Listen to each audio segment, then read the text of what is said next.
Kasongo asipigiwe kelele, tunataka kumunyonya. What? Tunataka kumunyonya. Come again? Kasongo asipigiwe kelele, tunataka kumunyonya.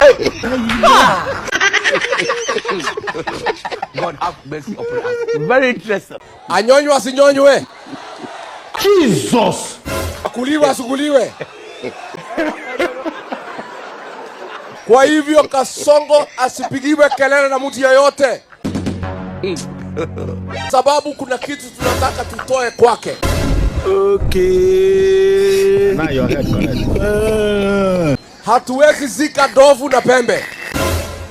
Hatuwezi ua ng'ombe pamoja na maziwa. Kasongo anyolewe asinyolewe.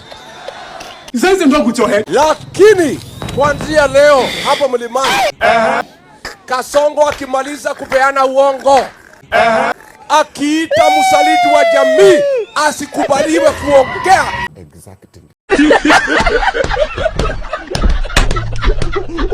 Exactly.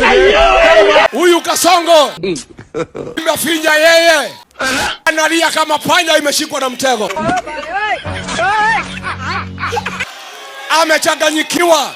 You know who you're talking to? Amesahau mambo ya Kenya. Anaongea mambo ya familia. Hii Kenya ni Kenya gani? Anaigilia familia ya Gachagua.